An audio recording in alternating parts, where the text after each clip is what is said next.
বার্গারোলজি নতুন নতুন কয়েকটা আইটেম ইন্ট্রোডিউস করেছে, আর সেগুলোর ভিডিও প্রতিনিয়ত আমার ফেসবুক ফিডে আসতেই থাকে। তাই আজকে আমরা চলে গেলাম বার্গারোলজির বসুন্ধরা শাখায়। এরপর আমরা ওদের সবচেয়ে হাইপড মিলগুলো অর্ডার করে ফেললাম।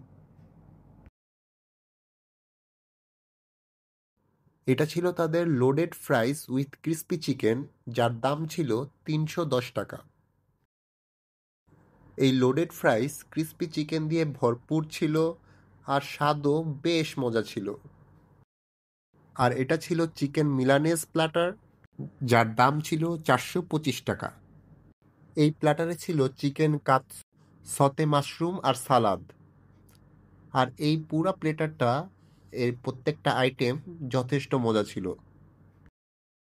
আর বার্গারোলজিতে গেলে আপনি মাস্ট যে আইটেমটা নেবেন সেটা হচ্ছে এই ফিশ অ্যান্ড চিপস প্লেটারটা। এটার দাম ছিল ৪৬০ টাকা। এর পোর্শন ছিল যথেষ্ট ভালো। আর লাস্ট কবে আমি এত ভালো ফিশ অ্যান্ড চিপস খেয়েছিলাম সেটা মনে করতে পারছি না। আর সত্যি বলতে এদের প্রত্যেকটা প্লেটারের পোর্শন সাইজ বেশ ভালো, দুইজন অনায়াসে শেয়ার করতে পারবেন। সো দেরি না করে আজই চলে আসুন বার্গারোলজিতে।